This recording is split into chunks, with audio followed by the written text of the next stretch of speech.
உலகத்துல எந்த மனுஷனிடத்துல இருந்து உங்களுக்கு தயவு வேணும் என்று நீங்க நினைச்சாலும் கர்த்தரிடத்துல கேளுங்க, அவர் செய்வார். நம்ம வேதத்துல ஒருத்தருக்கு ராஜாவுடைய கண்கள்ல தயவு கிடைக்கும்படி செய்யறாரு. அது யாரு? நெகேமியா அப்படின்ற ஒரு மனுஷன் இருந்தான். அவன் சூசான் அரண்மனையில அர்த்தசஷ்ட ராஜாவுக்கு திராட்சை ரசம் கொடுக்கறவனா இருந்தான். அவன் ஒரு நாள் தன்னுடைய சகோதரர்கள் யூதா தேசத்துக்கு போயிட்டு வராங்க. அவங்க கிட்ட தேசம் எப்படி இருக்கு, ஜனங்கள்லாம் எப்படி இருக்கிறாங்க அப்படின்னு சொல்லி அவங்க கிட்ட விசாரிக்கிறான். அவங்க என்ன சொல்றாங்க? ஜனங்கள்லாம் ரொம்ப கஷ்டப்படுறாங்க, ரொம்ப நிந்தையை அனுபவிக்கிறாங்க, எருசலேம் நகரம் இடிந்து போய் பாழாய் கிடக்குது, அலங்காரம் எல்லாம் சுட்டெரிக்கப்பட்டிருக்கு அப்படின்னு சொல்லி சொன்ன உடனே நெகேமியாவுக்கு அந்த செய்தியை கேட்ட உடனே மனசு தாங்கல. ஒரு ஓரமா உட்கார்ந்து அழுறான். அழுது உபவாசித்து தேவனை நோக்கி ஜெபிக்கிறான். இது மாதிரி எவ்வளவு நாள் அழுதான், எவ்வளவு நாள் ஜெபித்தான்னு தெரியல. ஆனா இவன் ராஜாவுக்கு திராட்சை ரசம் கொடுக்கறவனா இருக்கான் இல்லையா? ஒரு நாள் போய் ராஜாவுக்கு திராட்சை ரசம் கொடுக்கும் போது ராஜா அவனை பார்த்துட்டு கேட்கிறாரு, என்ன உன் முகம் ரொம்ப துக்கமா இருக்கே, ஏன் துக்கமா இருக்கிற, உடம்பு எதுவும் சரியில்லையா அப்படின்னு கேட்கிறாரு.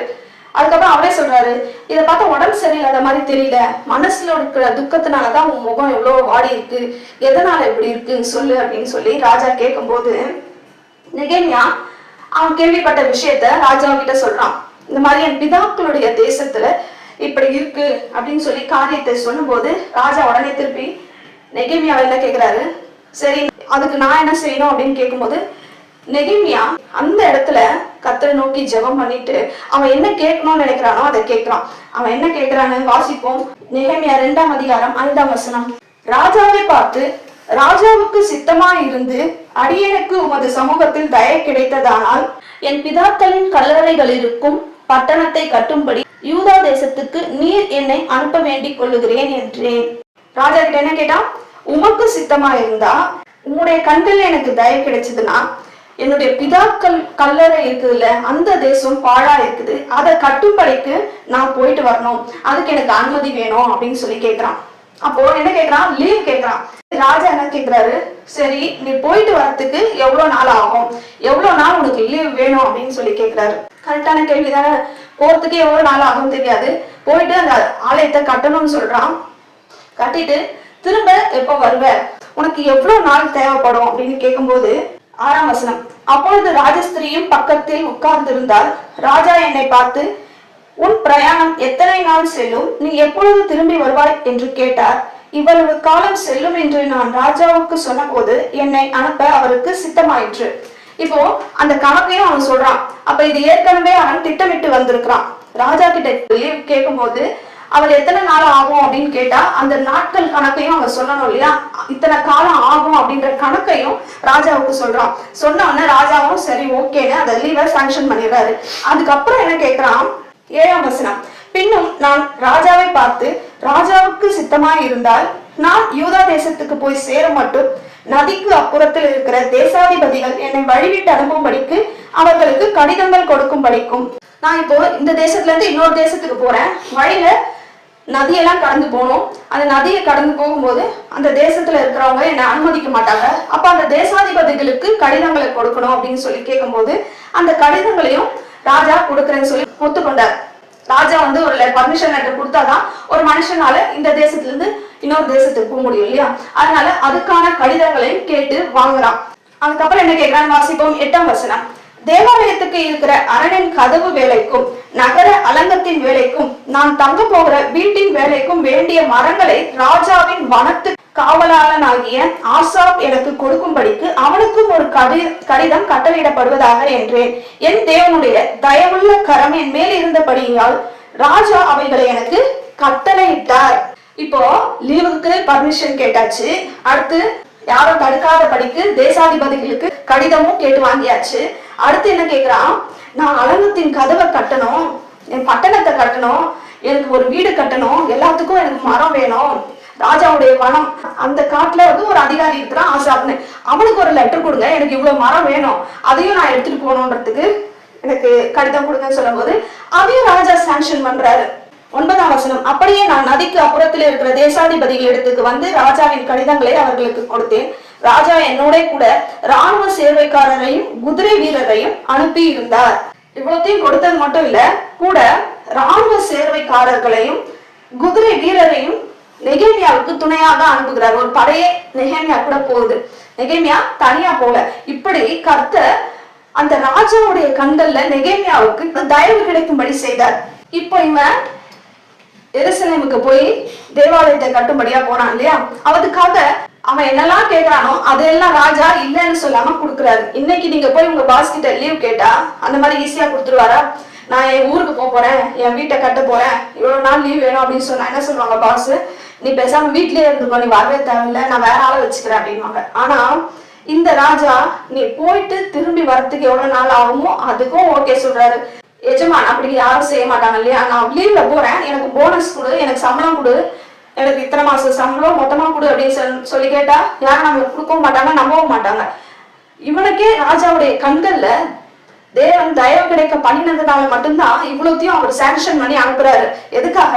அந்த தேவாலயம் கட்டப்படணும், எருசலேம் கட்டப்படணும் அப்படின்றதுக்காக, தேவனுடைய நோக்கத்திற்காக அவன் கேட்டபடியினால தேவன் எல்லாத்தையும் அவனுக்கு சாங்ஷன் பண்ணி அனுப்புறாரு. தேவன் எதுக்குமே தடை சொல்லாம எல்லாவற்றிற்கும் அவனுக்கு செய்து கொடுத்தாரு. எதனால? அவன் உபவாசித்து ஜபித்து தேவனிடத்துல மன்றாடி கேட்டிருக்கிறான். நான் போகணும், அவனுக்கு ஒரு வாஞ்ச, தன்னுடைய நகரத்தை குறித்த ஒரு வாஞ்ச, நான் எருசலேமுக்கு போகணும், என்னுடைய ஜனங்கள் அங்க ரொம்ப தீங்கு அனுபவிக்கிறாங்க, அவங்கள அந்த தீங்குல இருந்து மீட்டெடுக்கணும், அவங்களுக்கு அந்த எருசலேம் நகரத்தை கட்டணும், தேவாலயத்தை கட்டணும்ன்ற ஒரு வாஞ்சையோட ஜபித்து ராஜாவுக்கு முன்பாக போகிறான். அப்போது கர்த்தர் ராஜாவுடைய கண்கள்ல நெகேமியாவுக்கு தயவு கிடைக்கும்படி செய்கிறார். இன்றைக்கு நம்ம இந்த உலகத்துல வாழ்ந்து கொண்டிருக்கிறோம். எந்த மனுஷனுடைய கண்கள்ல எனக்கு தயவு தேவையே கிடையாது, கர்த்தர் என் கூட இருக்கிறாரு, கர்த்தர் எல்லாத்தையும் பார்த்துப்பாரு, கர்த்தர் எனக்கு எல்லாம் செய்வார் அப்படின்னு சொல்லி நம்ம சாதாரணமா இருந்துட முடியாது. மனுஷனுடைய கண்கள்ல நமக்கு தயவு கண்டிப்பா தேவைப்படுது.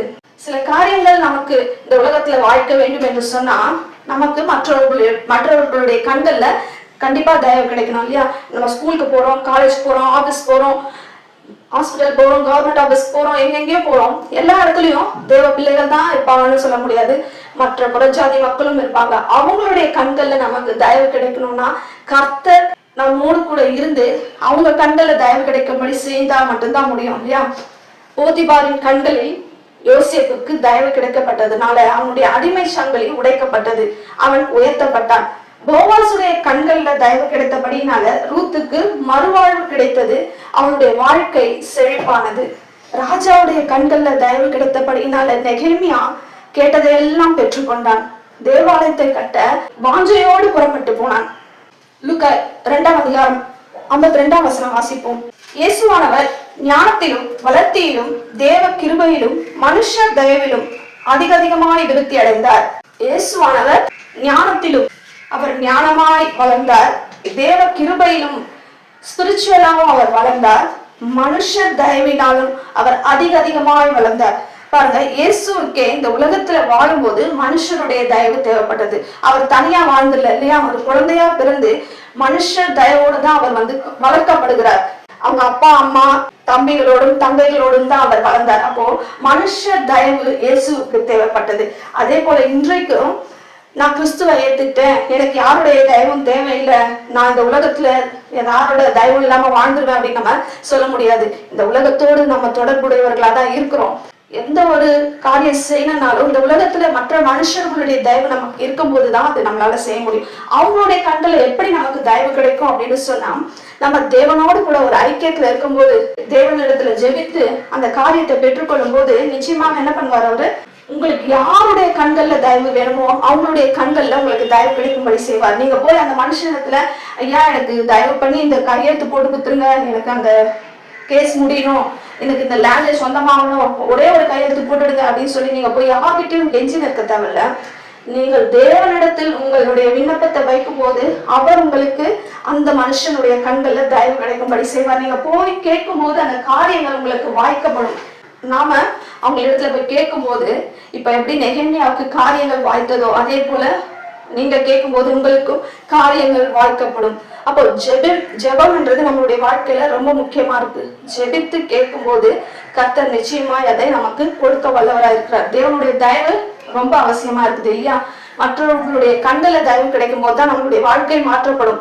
சில இடங்கள்ல நம்மளுடைய வாழ்க்கை மாற்றப்படணும்னு சொன்னா மற்றவர்களுடைய கண்களில் கிடைக்கக்கூடிய தயவு ரொம்ப அவசியமா இருக்குது. அப்போ தேவனுடைய தயவுள்ள கரம் நம்ம மேல இருக்கணும்னு சொல்லி நம்ம ஜெபிக்கணும். கர்த்தர் நல்லவர்.